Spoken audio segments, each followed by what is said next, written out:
పోలీసులకు కూడా ఉండాలి కదా, మనం ఏం చేస్తున్నాము ఇది తప్ప ఒప్ప అని తెలియదా? చిన్నపిల్లలేం కాదు కదా. అదేమంటే క్వశ్చన్ చేస్తున్నారు తిరిగి. ఆ క్వశ్చన్ చేసే ముందు మనం ఏం చేస్తున్నామో తెలియాలి కదా. మాట్లాడితే సీఏ అంటారు, ఏదేదో మాట్లాడుతున్నారు, నాన్నే భయపెడుతున్నారు వెళ్తుంటే. అంత 30 మంది 50 మంది 100 మంది పెరుగుతూనే వస్తున్నారు కానీ తగ్గట్లేదు. 2 నిమిషాల్లో వస్తున్నారు. మరి ఎవరు చెప్తున్నారో నాకు తెలియదు.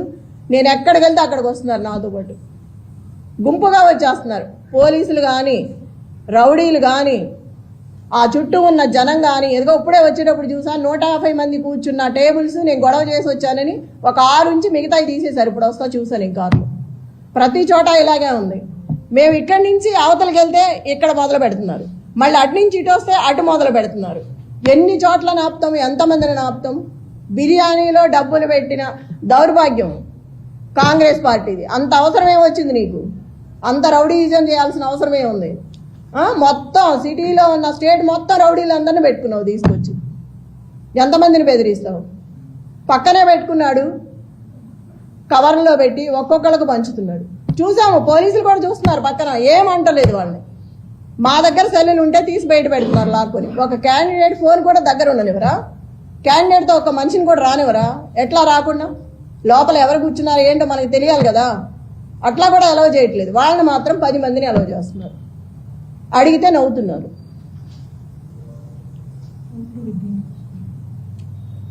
రిగ్గింగ్ చేస్తున్నారు. ఇప్పుడు వచ్చే ఆ మహిళను కూడా కరెంటు బిల్లు తీసుకురమ్మని వెనక్కి పంపించారు. ఎంత అన్యాయం! భయపెట్టి కరెంటు బిల్లు అవసరమా మనకు ఓటేయడానికి? మా అమ్మాయికి తెలియదు, అమాయకురాలు నిజమే అనుకొని వెళ్తుంది కరెంటు బిల్లు తేవటానికి. ఎంత అన్యాయం కదా. ముసలి వాళ్ళని వీళ్ళందరినీ ఇబ్బంది పెట్టి 19,000 ఓట్లు ఉన్నాయి యూసఫ్గూడలో సవేరా ఫంక్షన్లో.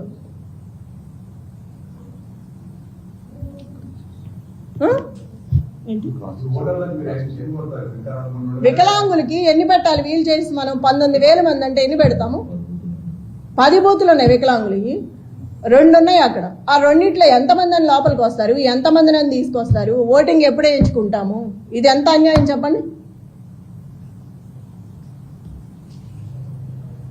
ఇటు నుంచి ఇటు వస్తే ఇటు వెళ్తున్నారు, అటు నుంచి ఇటు వస్తే అటు వెళ్తున్నారు. ఎంతమందిని ఆపుతాము? ఎంతమంది రౌడీలు, ఎంతమంది గూండాలు అక్కడ? ఫస్ట్ టైం చూస్తున్నాం సిటీలో ఇట్లా. రేపు నుంచి జనాలనే బతకనిస్తారు వీళ్ళు ఇంత అన్యాయంగా. అధిష్టానం అంతా ఆడవైపే ఉంది, సపోర్ట్ ఉంది, ఎవ్వరూ లేరు. బీఆర్ఎస్ పార్టీ అంటే గొడవే చేస్తున్నారు కానీ ఒక్కళ్ళు కూడా అలౌ చేయట్లేదు. టేబుల్స్ ఇట్లా, కుర్చీలు ఇట్లా. ఎవరికి చెప్పాలి? వాళ్లే ఇలా ఉంటే అధికార పార్టీ ఎవరికి చెప్తాం మనం? ఎవరు కంప్లైంట్ తీసుకోవట్లేదు ఇచ్చినా కూడా. ప్రజలందరికీ ఒకటే మనం మళ్ళీ చెప్తున్నా నేను, అందరూ బయటకు వచ్చి ఓటు హక్కు వినియోగించుకొని సహకరించండి. ఒక మహిళకి నాకు సపోర్ట్ చేయండి. రౌడీ రాజ్యం అంటే ఇక ముందు కూడా మీరు అన్నీ తెలుసు, నిన్నటి వరకు అన్నీ చెప్పాము. మీరే ఆలోచించుకొని బయటకు వచ్చి ఓటు వేయండి. జరిగేదంతా చూస్తున్నారు మీరు.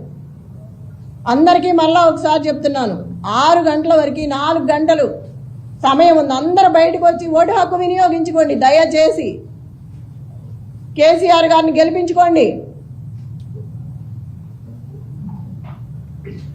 నాకు ఇట్లా చూస్తుంటే ప్రతి ఒక్కళ్ళు చెప్తున్నారు, ఇప్పుడు వెళ్తే గోపన్న ఉంటే ఇట్లా జరిగేదే కాదు, గోపన్న లేడు కాబట్టి ఎంత హింసిస్తున్నారు మమ్మల్ని.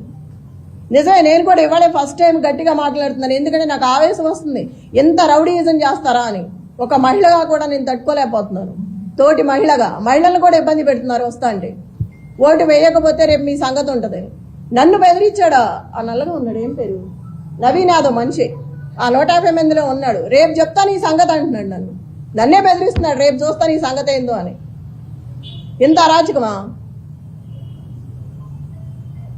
ఏడిస్తే ఏడిసానంటారు, నవ్వితే నవ్వానంటారు. ఏంది పిచ్చి గొడవలన్నీ? బాధ రాదా మనిషి అన్నాక? అడిగితే అడిగామంటున్నారు. మీరు అందరూ కూడా చూస్తున్నారు కదా, మార్నింగ్ నుంచి అందరూ వచ్చారు కదా, తీసుకున్నారు, జరిగిందంతా చూస్తున్నారు.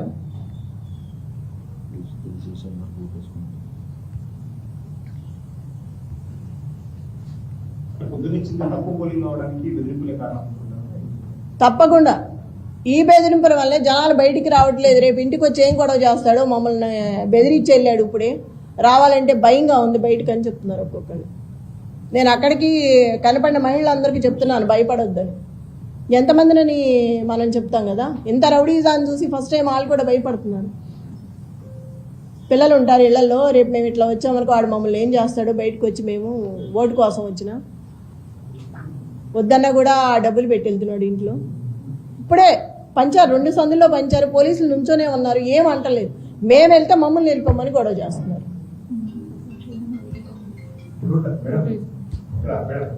డబ్బులు వచ్చాము ఖచ్చితంగా మేము గెలుస్తాము అని చెప్పాలి. వాళ్ళు ధీమా ఉంది. డబ్బులు వచ్చినంత మాత్రం ఓటర్ చేస్తారా? ఓటర్లు చాలా తెలివైన వాళ్ళు ఎటు వేయాలో వాళ్ళకి తెలుసు, కానీ భయపెట్టి బెదిరిస్తున్నారు కాబట్టి వాళ్ళు భయంతో బయటికి రావట్లేదు. ఇక డబ్బుల సమస్య కాదు, బెదిరింపు, గోండాయిజం, రౌడీ రాజ్యం, ఇది దానికి భయపడుతున్నారు జనాలు. ఒక మహిళగా నన్ను బెదిరిస్తున్నారు.